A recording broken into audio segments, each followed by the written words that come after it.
1절 제가 먼저 읽겠습니다. 내 형제들아, 영광의 주 곧 우리 주 예수 그리스도에 대한 믿음을 너희가 가졌으니 사람을 차별하여 대하지 말라.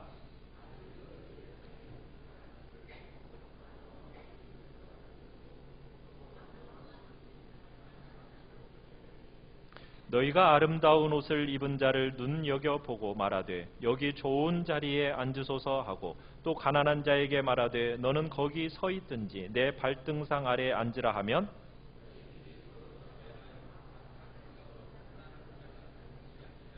내 사랑하는 형제들아 들을지어다. 하나님이 세상에서 가난한 자를 택하사 믿음에 부요하게 하시고 또 자기를 사랑하는 자들에게 약속하신 나라를 상속으로 받게 하지 아니하셨느냐?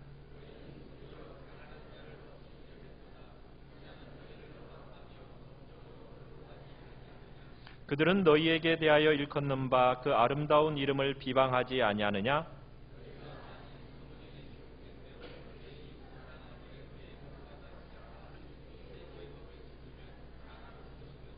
만일 너희가 사람을 차별하여 대하면 죄를 짓는 것이니 율법이 너희를 범법자로 정죄하리라.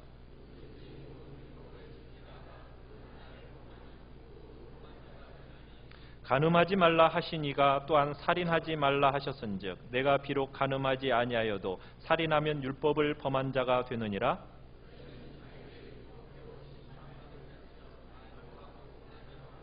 긍휼을 행하지 아니하는 자에게는 긍휼 없는 심판이 있으리라. 긍휼은 심판을 이기고 자랑하느니라.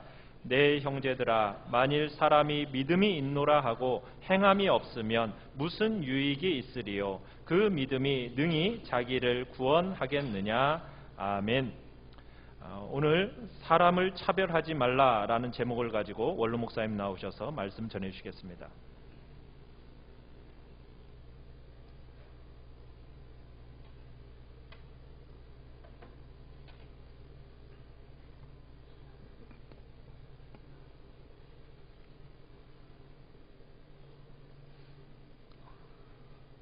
화면 방송실 화면 좀 띄워줄래요? 지난 1월 8일부터 2월 2일까지 24일 동안 베트남과 태국 배낭여행을 저희 부부가 갔다 왔습니다. 저희 베트남인데요. 저는 주황색 좀 큰 가방을 배낭을 메고 우리 한 사람은 아담하고 이쁜 작은 배낭을 메었습니다. 그래서 배낭을 좀 가까이 보면은 저런 배낭입니다. 제 배낭은 38리터, 부피가 38리터 들어갈 수 있는 최대. 저희 한 사람 배낭은 22리터. 보통 때 집어들은 조그만 배낭입니다. 제가 힘이 세니까 큰 배낭을 메고 우리 한 사람은 하도 연약하니까 작은 배낭을 메고 했습니다. 배낭이 무거우면 다음에 또 가자면 또 안 갈 것 같아서 아주 작은 배낭을 메고 편안하게 배낭 여행을 해야 다음에 또 따라갈 것 같아서 했습니다. 24일 동안 저 배낭을 메고 이제 쭉 다니면서 많은 일들을 경험했습니다. 대개는 하루에 한 10km씩 늘 걷는 것을 기본으로 하고 나머지는 시내버스, 시외버스, 또 장거리 버스 이렇게 타고 다녔습니다. 숙소는 최하급으로 제일 작고 허름한 숙소를 정했습니다. 뭐 하룻밤 잠깐 자고 또 나갈 거니까 잠만 잘 거니까 숙소에서 뭐 즐길 것은 아니기 때문에 최하로 정했습니다. 한 2번 정도는 좀 좋은데 정했지만 최고로 제일 좋은 숙소가 28,000원짜리인데 아주 좋았습니다. 14,000원짜리 자다가 28,000원 2배 된 데 자니까요 너무너무 좋아 보였어요. 처음에 제일 허름한 데 데려갔더니 그 다음부터는 불평이 없더라고요. 어제보다 좋은데 그제보다 좋은데 일주일도 좋은데 첫째가 제일 허름한 모텔에 들었더니 그 다음부터 우리 한 사람이 늘 좋다고 첫날 나쁘니까 다 좋다고 하더라고요. 아무튼 이렇게 돌아다니면서 많은 일들을 겪었는데 늘 그렇지만은 정말 하나님을 믿는 사람은 하나님이 눈동자처럼 지켜주신다 하는 더 절실히 느껴져요. 여러분들도 이렇게 아무 대책도 없이 배낭여행 떠나보세요. 하나님이 하나님을 믿는 사람을, 주님이 주님을 믿는 사람을 얼마나 특별하게 사랑하시는가, 특별하게 인도하시는가. 제가 뭐 여러 가지 준비를 했지만은 뭐 영어도 못하는 사람이, 베트남이란 말을 하도 못하는 사람이 베트남이라고 해도 베트남 사람 알아듣지 못해요. 나는 베트남에 왔습니다. 베트남 사랑합니다. 베트남이 어떤 나라야 하고 베트남이란 말도 알아듣지 못해요. 그런 나라에 가서 그냥 아무런 가이드도 없이 살아가지만은 예수 믿는 사람에게는 예수님이 가이드가 되어 주시는 거예요. 예수님이 다 인도하시고 지켜주시고 보호하시고, 또 제가 가이드 말을 잘못 듣고 엉뚱한 데 가서 또 고쳐주시고, 사람을 통해서 막아주시고, 사람을 통해서 또 도와주시게 하시고, 예수 믿는 사람은 예수님이 이렇게 인도하십니다. 그래서 예수 믿는 게 참 좋은 거예요. 아멘. 여러분들도 한번 여행 떠나보세요. 그러면 얼마나 하나님이 나를 사랑하시고 특별하게 예수님께서 우리 인도하시는 것을 체험하게 될 거예요. 그냥 무작정 떠나야 그 체험하지, 좋은 가이드 따라가면 체험 못해요. 가이드만 따라가다 보면 체험 못해요. 그냥 떠나가야 그걸 체험할 수 있어요.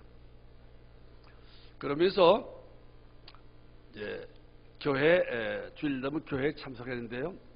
하노이에 갔을 때는 그때는 국제교회에 참석했습니다. 국제교회. 오후에는 현지인 교회에 참석하고 오전에는 국제교회에 참석했는데, 그야말로 그곳은 하노이에 살고 있는 국제인들, 뭐 동서양 사람들, 흑인, 백인, 황인, 각종 사람이 다 함께 모여서 예배드리는 곳이었습니다. 그곳에 갔는데 제 느낌이 들어가면서부터 마음이 편안한 거예요. 들어가면서부터. 안내하는 사람들이 어떻게 이렇게 편안하게 안내하는지, 과하지도 않고 부족하지도 않고, 지나치게 환대하면 또 그것도 부담스러운데 그것도 아니고, 너무 홀대하면 업신여김을 당한 것 같아서 기분이 안 좋아요. 그것도 아니고, 정말 자연스럽게 영접해주고, 또 자리에 앉았더니 앞에 사람, 뒤에 사람, 옆에 사람이 다 인사하는 거예요. 미소를 띠면서 아주 자연스럽게, 그야말로 그것도 과하지도 않고 모자라지도 않게 자연스럽게 인사하는 거예요. 눈웃음을. 그래서 우리도 그냥 자연스럽게 웃으면서 인사할 수 있도록 헬로우, 하이, 뭐 이렇게 굿모닝, 더 긴 영어 필요 없을 정도로 아주 자연스럽게 영접을 받습니다. 저도 자연스러웠어요. 예배드린 내내 그걸 느꼈어요.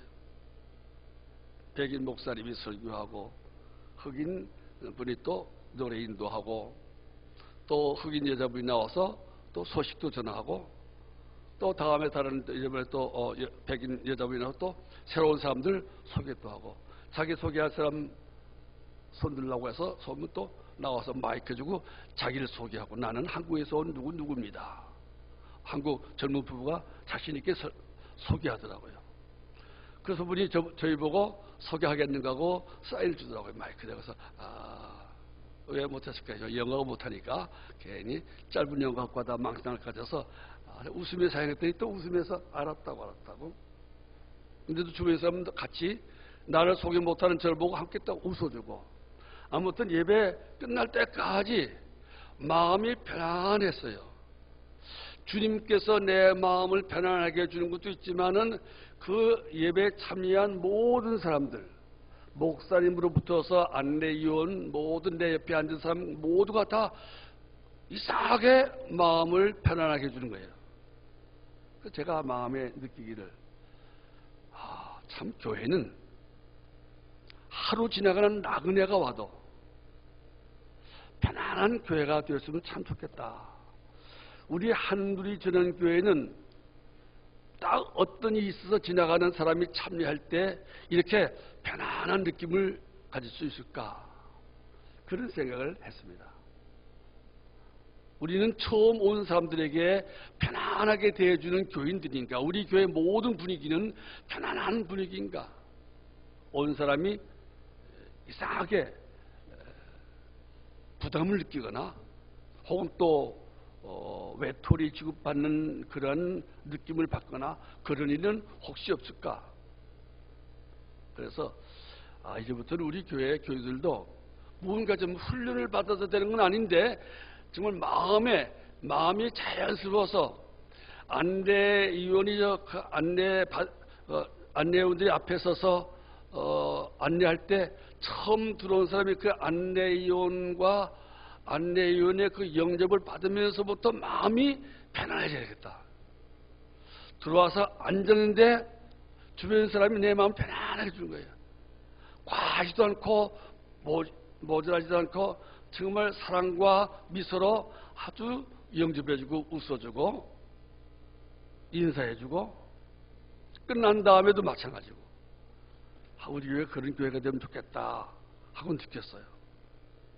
그러면서 떠오른 성경이 오늘 읽은 이 성경 말씀입니다. 왜 이렇게 내 마음이 편할까? 전혀 처음 참여하고 다시는 참여하지 않을 교회인데도 왜 이렇게 내 마음이 편할까? 말이 통하지 않고 피부가 다른 사람인데도 또 설교를 알아들 수 없고 그 부르는 찬송가가 내 귀에 익숙하지 않은 찬송가인데 왜 내 마음은 편안할까? 그러면 떠오른 것이 차별하지 않는, 차별대우 받지 않는 것이, 사람을 차별하지 않는 것이 그 내 마음을 편안하게 하는 원인 중에 하나가 아닐까 그런 생각을 하게 됐습니다. 저는 국내에서 어느 교회에 참여하면 차별대우 받는다는 느낌이 들어요.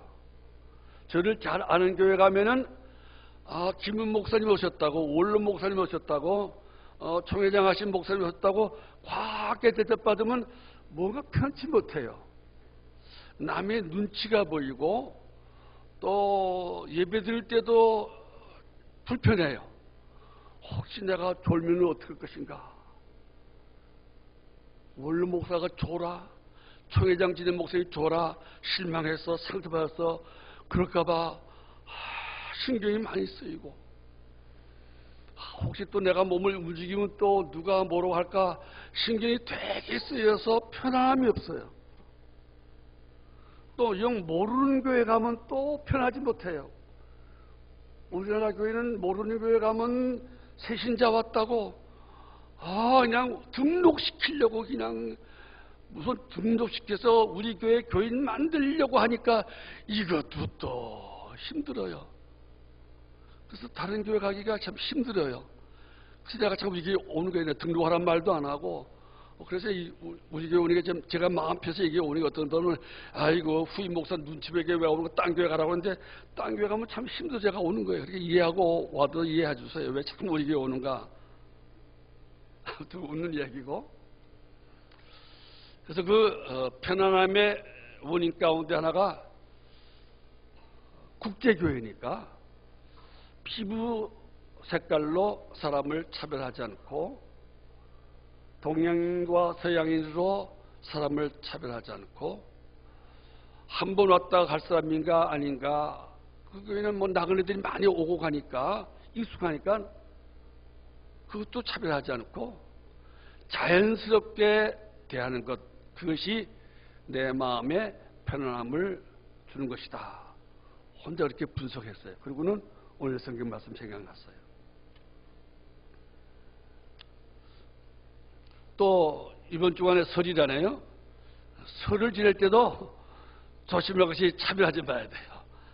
설 지나면은 설 잔치에 오는 자식과 친척들 가운데 그 잔치에 명절에 오기 싫은 사람들이 왜 그런가 하면 차별대우 받아서 오기 싫은 사람이 많아요. 손자 낳은 며느리와 손녀만 낳은 며느리 차별대우 받고, 좋은 대학교에 입시에 합격한 손자와 그렇지 않은 손자가 또 차별받고, 직장 있는 자식과 직장 없는 자식이 또 차별받고, 너는 왜 근무회의냐, 아직도 나이가 몇 살인데 장가가지 못했느냐, 너 왜 시집 안 갔느냐, 차별도 받는 것 같고. 그래서 사실은 명절이지만은 명절 가는 것이 부담스러운 사람도 있거든요. 이게 사람들의 모임에 사람을 편안하지 않게 하는 것 가운데 하나가 사람을 차별하는 것입니다. 그래서 오늘 성경은 아주 단순하게 사람을 차별하여 대하지 말라. 따라합시다. 사람을 차별하여 대하지 말라. 야고보서에는 우리의 실제 생활에 관한 교훈이 많습니다. 특별히 2장부터 3장, 4장, 5장에는 우리 신자들의 실제 생활에 대한 교훈이 나오는데 사실 그 첫째가 사람을 차별하지 말라는 거예요. 예수 믿는 사람은 믿음이 있다는 사람은 무엇보다도 먼저 사람을 차별하면 안 된다. 그 다음에 또 3장에 가면은 예수 믿는 사람은 말 조심해야 된다. 말 조심해야 된다. 믿음이 제대로 들어간 사람은 말을 함부로 하지 않는다. 예수 믿는 사람답게 예수님처럼 은혜로운 말을 한다. 그래서 우리의 실제 생활에 대한 교훈을 하는 거예요. 근데 그 중에 첫째가 사람을 차별하지 말라는 거예요. 사람 차별이 언제부터 시작되는가? 우리 교회로 들면 우리 이제 사람의 모임이 많지만 모든 사람의 모임 속에서 차별이 일이지만 우리는 교인이니까 우리 교회에서 교회를 염두에 두고 한다면은 2절 말씀 보면 만일 너희 회당에 금가락지를 끼고 아름다운 옷을 입은 사람들이 들어오고 또 남루한 옷을 입은 가난한 사람이 들어올 때에 너희가 아름다운 옷을 입은 자를 눈여겨보고 여기 좋은 자리에 앉으소서 하고 또 가난한 자에게 말하되 너는 거기 서 있든지 내 발등상 가까이 아래에 앉으라 하면 너희끼리 서로 차별하며 악한 생각으로 판단한 자가 되는 것이 아니냐.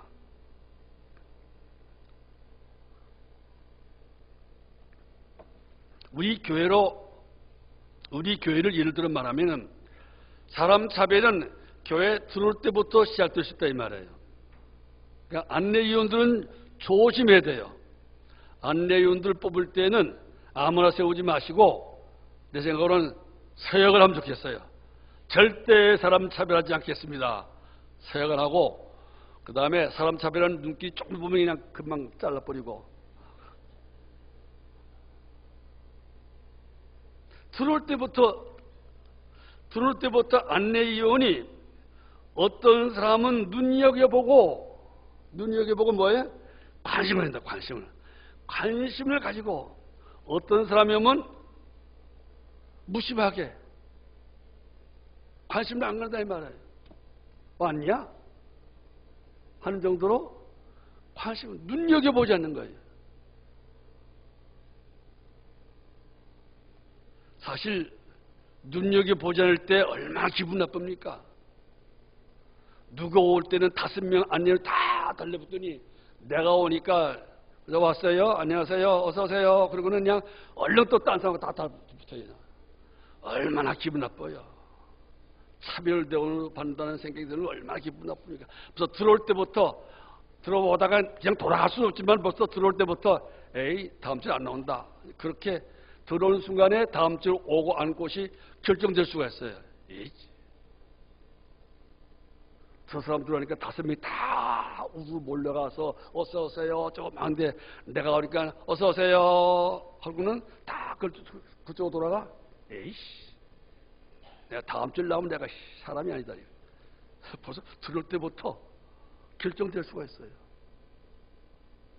그 안내원도 무심하게 서서 폼 잡고 서 있지 말고 기도하고 신경 써서 정말 한 사람이라도 차별 대우 받는다. 내가 차별 대우 받는다는 느낌이 들지 않도록 기도하고 힘써야 돼요.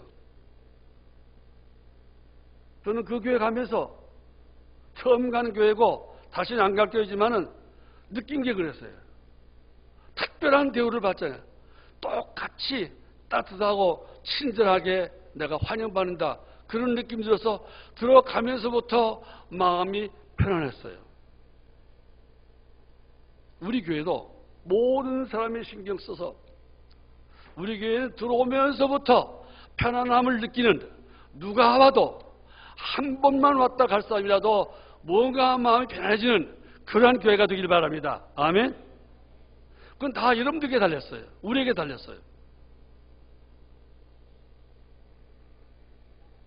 그야말로 절대로 어떤 사람은 눈여겨보고 어떤 사람에게는 또 특별하게 정중하게 예의를 갖추어서 최선의 환영과 대접을 하고 그러지 말고, 어떤 사람에게는 정말 관심도 주지 않고 성의 없이 예의 없이 함부로 대하진 않지만은 무관심하게 형식적으로 대하는 일이 있으면 안 되겠습니다. 그 당시 교회에 이렇게 내놓고 사람을 차별하는 일이 있었다는 말은 아닙니다. 제 생각에는 그 당시 일반적인 사회 모임에 가면은, 여기 회당이라면 꼭 예배드린 자리보다도 일반적인 사회 모임에 가면은 이런 것이 추세였는데, 일반 세상 사람들 모임에 가면 이렇게 한다. 그런데 교회에서도 이렇게 하면 되겠느냐 이 말이에요. 교회에서 똑같은 일을 하면 되겠느냐 이 말이에요. 근데 교회에서 가끔 이런 일이 일어나니까 큰 문제라 이 말이에요.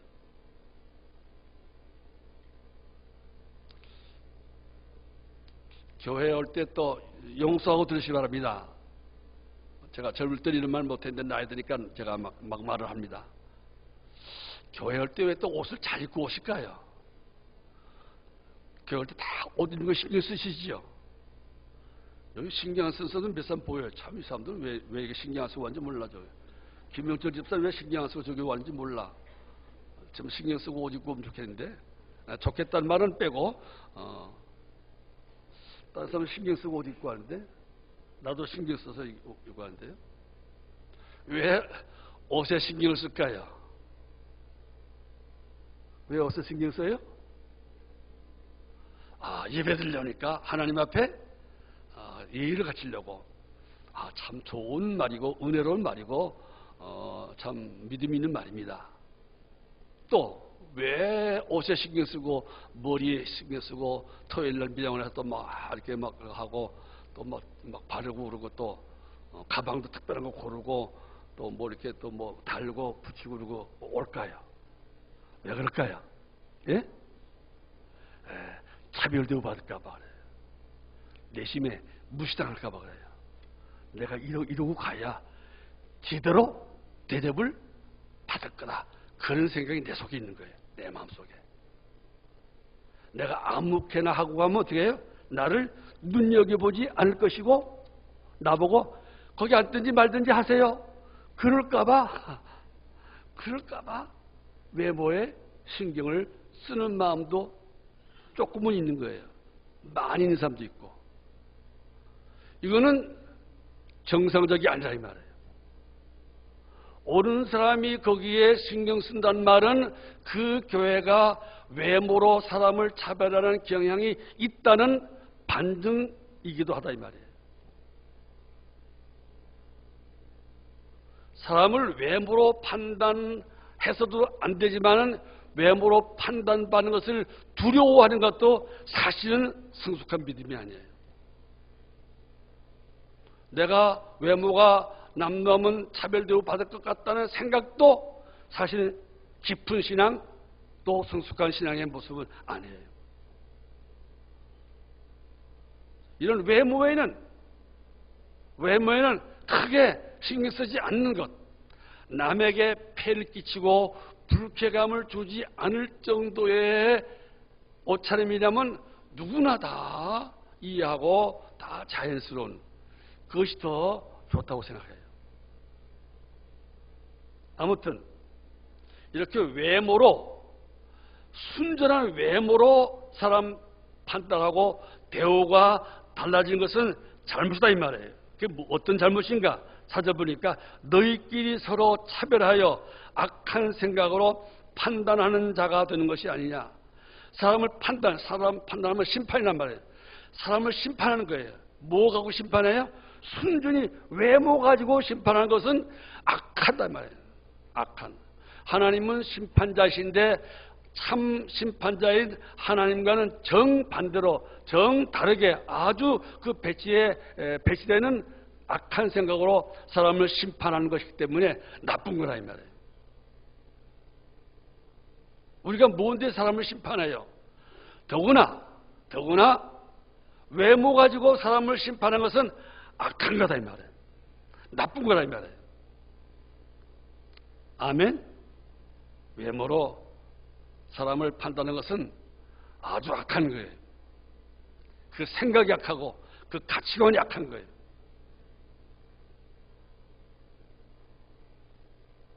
왜 악하고 나쁜 것인가? 2장 1절 보면 내 형제들아 영광의 주 우리 주 예수 그리스도에 대한 믿음을 너희가 가졌으니 사람을 차별하여 대하지 말라. 우리가 영광의 주 예수 그리스도를 믿는 사람 아닙니까? 영광의 주 예수 그리스도는 어떤 분이십니까? 이 땅에 차별 없이 모든 사람을 구원하시기 위해서 모든 사람을 위하여 십자가에 못 박혀 돌아가시고 살아가실 때 모든 사람을 차별하지 않고 똑같이 사랑하셨던 분이에요. 오히려 더 세상에서 차별받는 사람을 더 존중해주고 더 그 사람들을 눈여겨보시고 세상에서 차별받는 사람을 더 성의를 가지고 관심 가지고 만나주시고 이야기하시고 대화하시고 또 함께 식사를 해주셨던 분이 바로 영광의 주 예수 그리스도 우리 주님이에요. 그런데 그 주님을 믿는 우리들이 이렇게 외모로 사람을 판단하고 차별한다면 얼마나 나쁜 일인가 이 말이에요.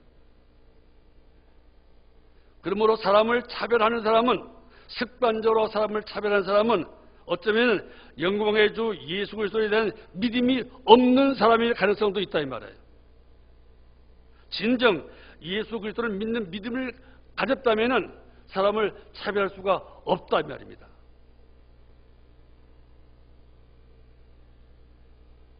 그래서 야고보는 아주 강력하게 우리에게 도전하고 있는 거예요. 사람 차별하는 것은 믿음이 없다는 증거일 수가 있다. 사람 차별하는 사람은 믿음이 없는 사람의 특징이다. 예수 그리스도를 모르는 사람의 특징이다. 그러므로 사람 차별하지 말라. 진정한 예수 그리스도인이라면 정말 예수님의 십자가의 피로 구원받은 것을 믿는 사람이라면 사람을 차별하지 말라. 특별히 외모 가지고 차별하지 말라. 사람 차별하지 마세요. 아멘? 사람 차별하지 마세요.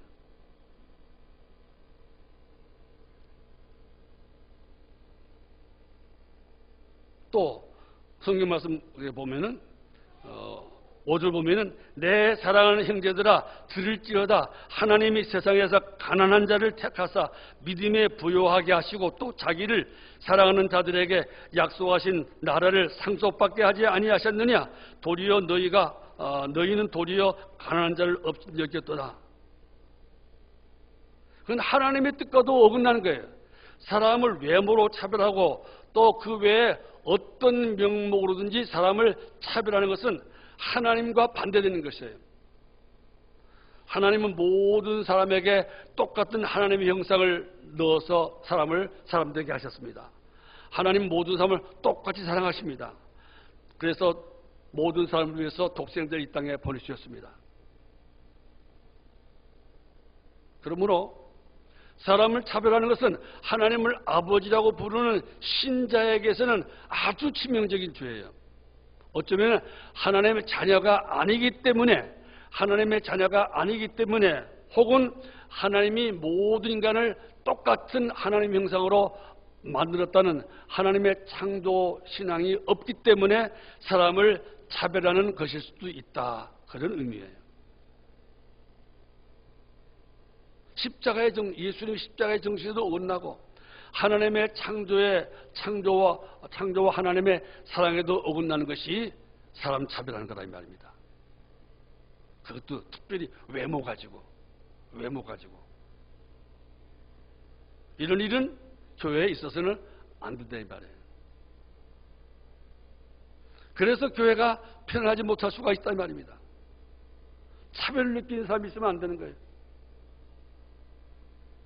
가능한 한 사람도 차별을 느끼지 않는다. 모든 사람이 나를 눈여겨보고 모든 사람이 나에게 관심 가지고 모든 사람에게 내가 대우받고 내가 존경함을 받는다. 나를 모든 사람이 나에게 관심 가지고 나를 존중하게 여긴다. 그런 느낌이 들어야 되겠다 이 말입니다. 우리가 서로 차별하지 말고 서로 눈여겨보고 서로 친절하게 대하고 서로 이익하게 되려고 서로 존중하자 이 말입니다.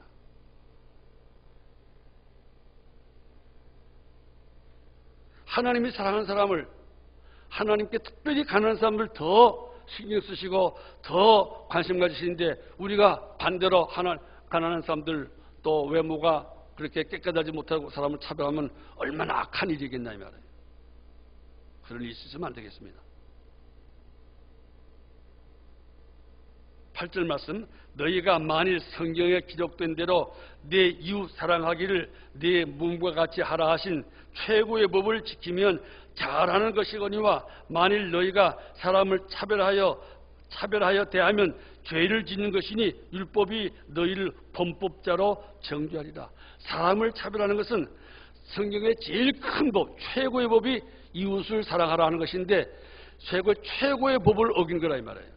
사람을 차별하는 사람은 제일 큰 법을 어기는 범죄자가 되는 거라 이 말입니다. 우리는 특별히 유교에 영향받은 우리나라 분들은 간음한 사람들 또 살인죄에 지은 사람들을 아주 그냥 한 번 간음하면 죽을 때까지 딱지를 떨어뜨리잖아요. 30년 전에 간음한 사람도 보면 저 사람 간음한 사람이야, 바람쟁이야, 배냈겠어, 걔가 재벌어 주겠어, 누구 주겠어 하고 30년 후에도 그 사람을 여전히 간음할 수 있는 사람으로 별도로 취급하고 차별도 해요. 그냥 눈치를 줘요. 가까이 안 하려고 그래요. 왠지 더러운 사람을 자꾸 취급해요. 그런 거 있어요, 없어요? 30년 동안에 어떤 일이 그 사람이 일어나는지 누가 알겠어요? 진정으로 회개하고 정말 저는 거룩한 하나님의 자녀로서 살아가는데도 불구하고 30년 전에 그것을 용서하지 못하고 또 선입관을 가지고 사람을 차별하는 일들이 우리나라에 많습니다. 특별히 교회에 많아요. 또 살인죄를 지었다 그러면 아예 그냥 죽을 때까지 그냥 살인죄를 어쩌다 짓고 회개하고 정말 회개하고 진정한 하나님의 자녀가 됐음에도 불구하고 사람들은 똑같이 되지 않아요. 다 차별해요. 살인죄 흉악한 사람이야. 조심해, 가까이 하지 마라. 한 번 남에게 사기를 친 사람은 영원한 사기꾼으로 취급받는 거예요. 그거 재벌어게 해주겠어. 안 주는 거야. 절대로 성령께서 사람을 거듭나게 하시고 사람이 새로워진다는 것을 믿지 않는 사람처럼 한 번 살인자를 영원한 살인자, 또 살인할 수 있는 사람, 한 번 사기꾼은 영원한 사기꾼, 영원히 사기칠 사람, 한 번 가는 사람은 계속 간음하고 계속 바람필 사람으로 딱지를 찌고 사람을 차별하는 것. 이게 무서운 거예요. 하나님은 벌써 용서하시고 하나님의 자녀로 삼으시고 하늘나라 생명체 이름을 기록하셨는데 예수님은 벌써 용서하시고 주의 일꾼으로 세우셨는데도 불구하고 우리 인간은 그걸 용서하지 못하고 차별대우하는 거예요. 아주 무서운 죄예요.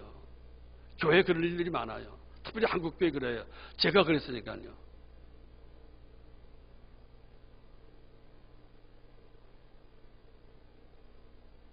오늘 성경은 그런 간음한 죄, 그것도 큰 죄고 살인죄 하면 큰 죄로 여기는데 그것만 죄가 아니다 이 말이에요. 사람을 차별하는 것은 오히려 그보다 더 나쁜 거다 이 말이에요.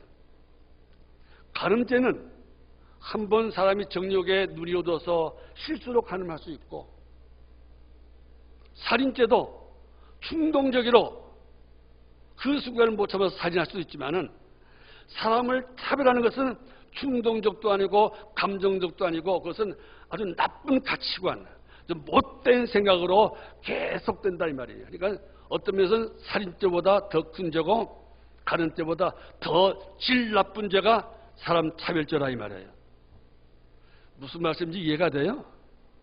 왜 사람 차별하는 것이 살인죄보다 더 무섭단 말이야? 말도 안 되는 소리라고 했어. 원래 목사님이 하지 말고요.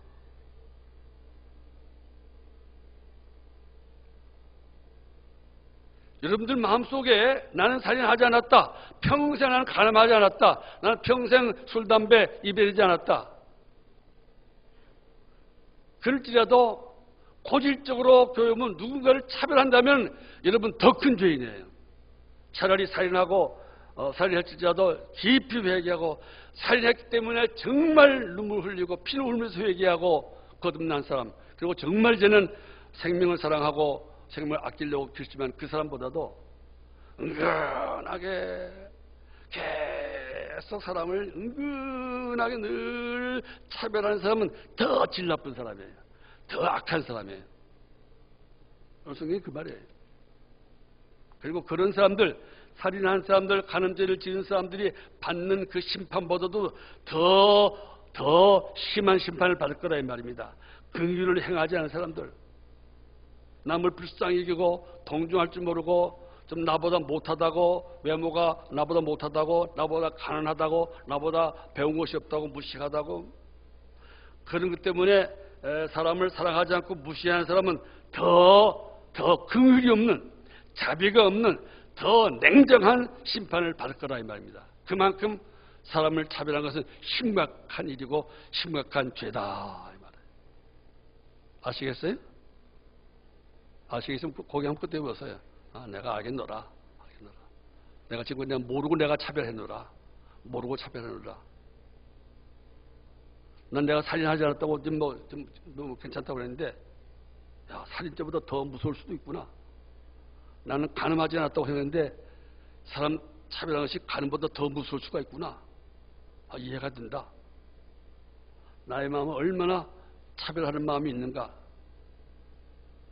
사람 차별하지 마세요. 그래 놓고 자기는 또 차별해. 자기는 차별해. 저는 이 말씀을 생각하면서 내가 이 교회에서 얼마나 많은 사람에게 사람을 차별함으로 상처를 주었을까. 나 여기 있는 사람 다 한 분 이상은 저한테 차별도 받아서 차별도 받았다는 느낌을 다 가졌을 거예요. 한 분 정도는. 한 분 이상.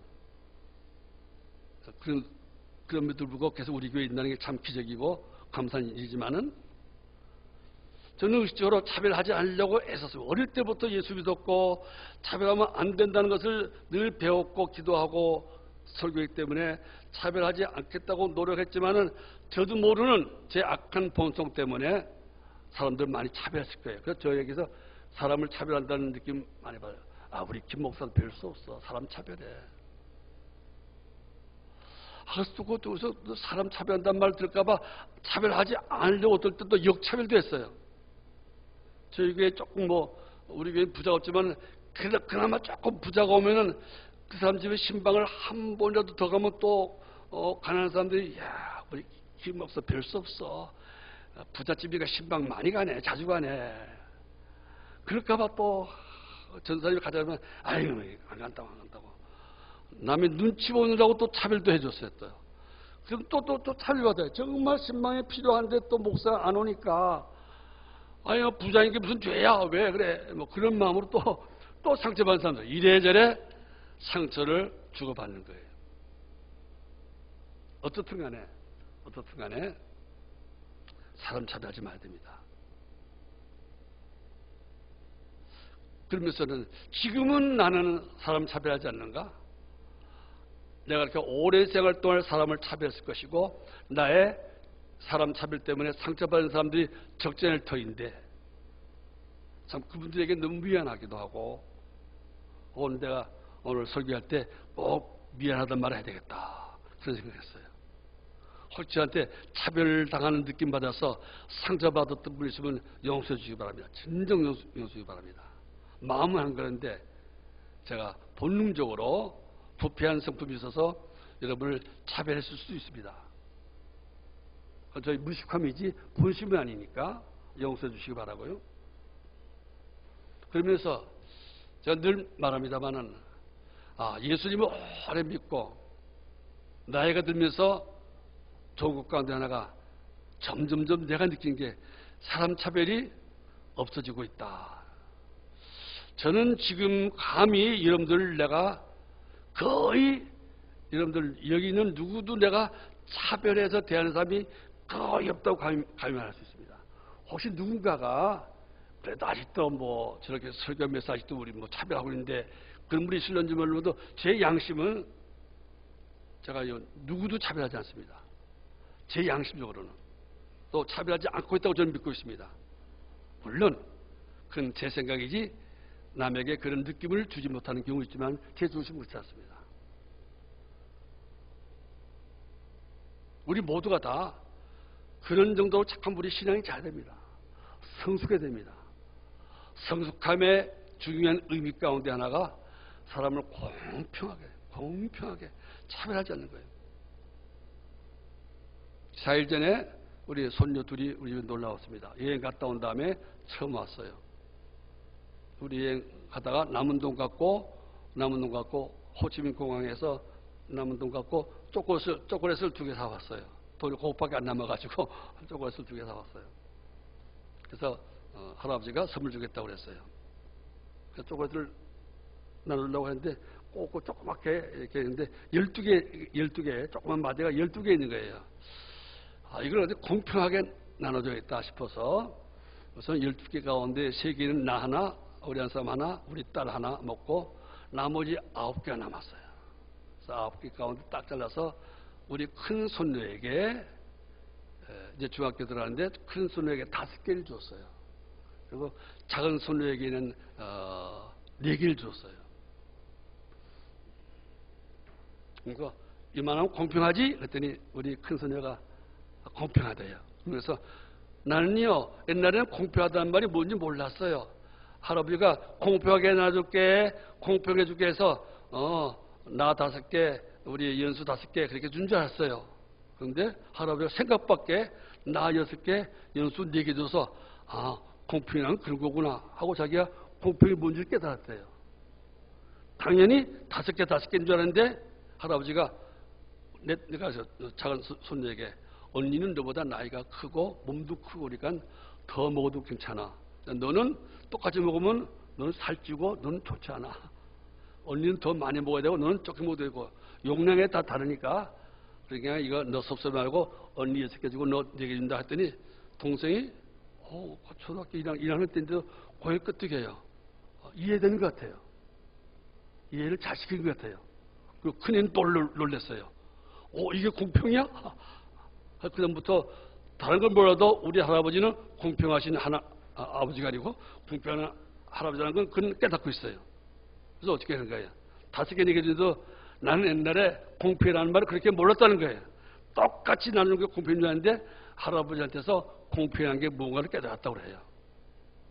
제가 혹시 오목사 여러분들 대할 때도 어떨 때는 어떤 사람에게 5개를 주고 어떤 사람은 4개 줄 수가 있습니다. 어떨 때 그게 더 공평하다고 생각돼서 한 거니까 왜 5개씩 안 해주는가 하고 하지 마시고 좀 성숙한 사람, 필요한 사람에게는 더 사랑이 필요한 사람에게는 더 친절이 필요한 사람에게는 5만큼 친절 베푸고 내가 조금 덜 관심 가져도 덜 눈여겨봐도 괜찮을 만한 사람에게 4만큼 관심을 줘도 또 시험이 들지 않는 것. 그래서 성숙한 신자고 또 성숙한 사람 대함이라고 생각이 듭니다. 차별이 없는, 차별하지 않는 신자들, 차별을 느끼지 않는 교회. 그래서 누가 봐도 편안함을 느낄 수 있는 그러한 교회가 되기를 바랍니다. 여러분들이 또 그런 교회가 되도록 정말 마음속으로부터 진정한 하나님의 사랑과 이수님의 십자가 정신을 가지고 사람을 외모로 차별하지 않는, 또 혹시 차별되어도 늘 회개하고 차별하지 않으리라 다짐하는 여러분 되길 주 이름으로 축원합니다. 기도하겠습니다.